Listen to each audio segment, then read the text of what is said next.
Kita beralih ke informasi lainnya, pemirsa. Angin segar bagi pelaku tindak pidana yang bersedia bekerja sama dengan penegak hukum. Presiden Prabowo Subianto menaikkan kebijakan baru yang isinya menjanjikan keringanan hukuman hingga pembebasan bersyarat bagi saksi pelaku atau justice collaborator. Iming-iming penghargaan bagi saksi pelaku ini diharapkan bisa membantu aparat dalam membongkar kasus-kasus kejahatan yang menyeret nama pembesar.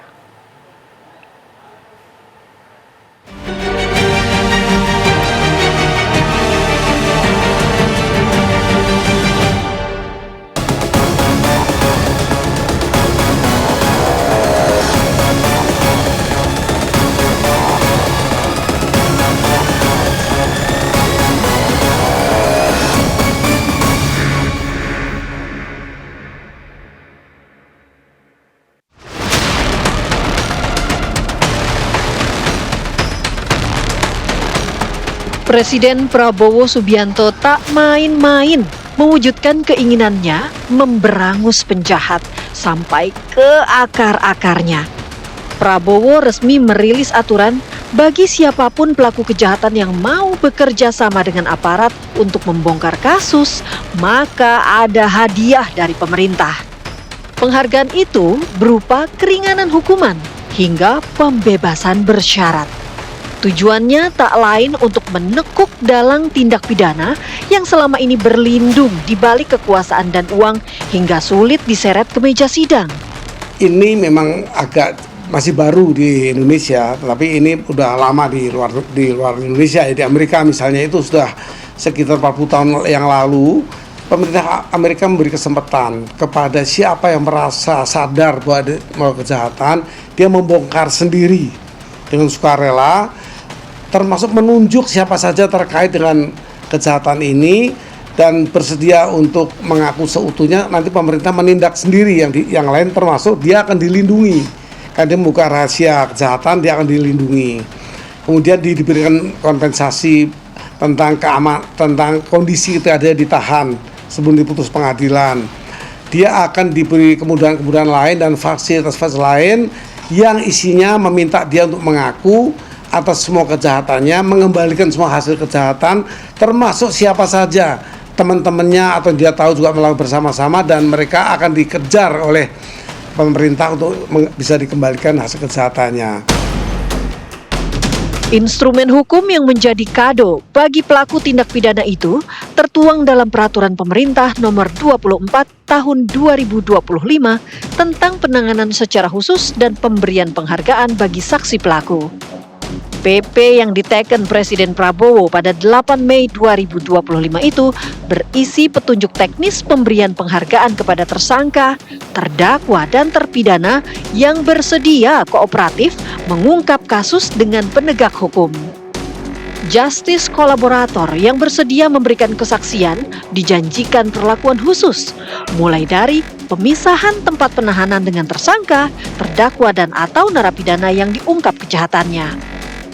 Pemisahan pemberkasan dalam proses penyidikan dan penuntutan atas tindak pidana yang diungkapnya, hingga diperbolehkan memberikan kesaksian di depan persidangan tanpa berhadapan langsung dengan terdakwa yang diungkap tindak pidananya. Bagi justice kolaborator yang dianggap berjasa, pemerintah juga akan memberikan keringanan putusan pidana, remisi tambahan, hingga pembebasan bersyarat. PP ini lahir bukan dengan semangat impunitas, melainkan keadilan restoratif justice.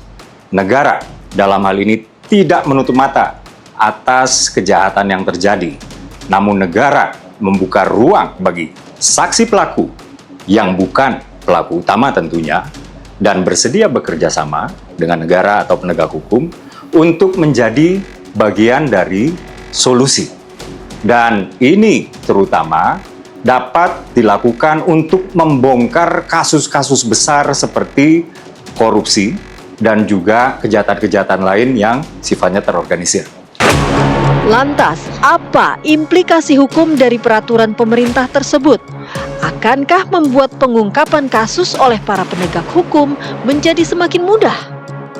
Karena dia ikut terlibat dalam perkara tersebut, maka yang bersangkutan biasanya memiliki informasi dan keterangan yang valid, yang lengkap untuk kemudian informasi-informasi tersebut dibutuhkan oleh KPK untuk membuka konstruksi perkara yang lebih besar dan tentu untuk mengarah kepada pihak-pihak aktor-aktor utama dari perkara tersebut.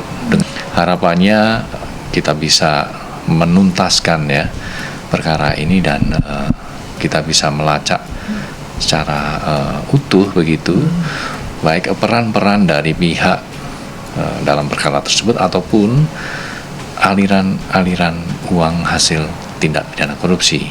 Ketentuan tentang justice kolaborator itu ada karena sebenarnya untuk menguak suatu tindak pidana itu bukan sesuatu yang mudah.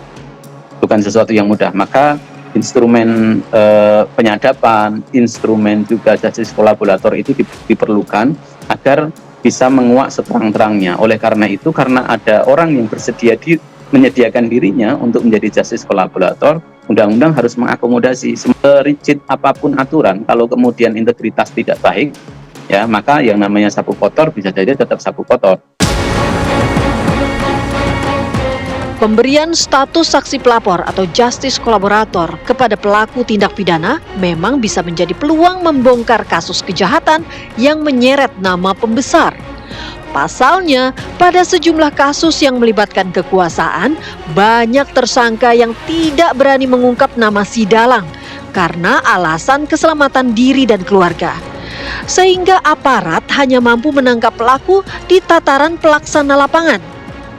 Kami melihatnya bahwa ini pembebasan bersyarat, pidana khusus, percobaan dan sebagainya ini sebagai penghargaan kepada JC.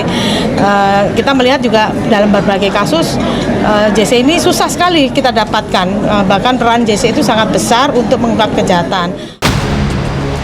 Namun, tanpa kontrol publik yang ketat, pemberian status justice kolaborator kepada pelaku tindak pidana rawan menjadi barang dagangan oknum penegak hukum demi meraup keuntungan pribadi.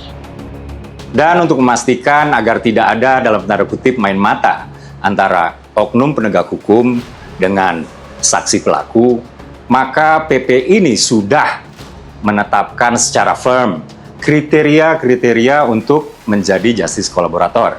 Misalnya, pertama, saksi pelaku bersikap kooperatif sejak awal di setiap tahap penegakan hukum. Lalu yang kedua, saksi pelaku juga konsisten dalam memberikan keterangan sejak awal. Dan yang tidak kalah penting ini yang ketiga, saksi pelaku juga harus bersedia mengembalikan aset-aset kerugian negara yang disebabkan oleh kejahatannya. Tapi di sisi lain, saya akan mengatakan juga, JC ini satu konsep yang banyak pro dan kontra. Kontranya adalah seolah-olah negara menyerah pada kejahatan, seolah-olah menyerah pada pelaku, sehingga nggak mampu mengungkapkan, minta pengakuan, dikasih permen, dikasih upah. Nah, kata lain, dalam teori hukum ini bisa menjadi kedaulatan bagi kejahatan. Jadi disebut teorinya kejahatan yang berdaulat. Dengan iming-iming keringanan hukuman hingga pembebasan bersyarat, pelaku pidana diharapkan berani mengungkap dalang kejahatan.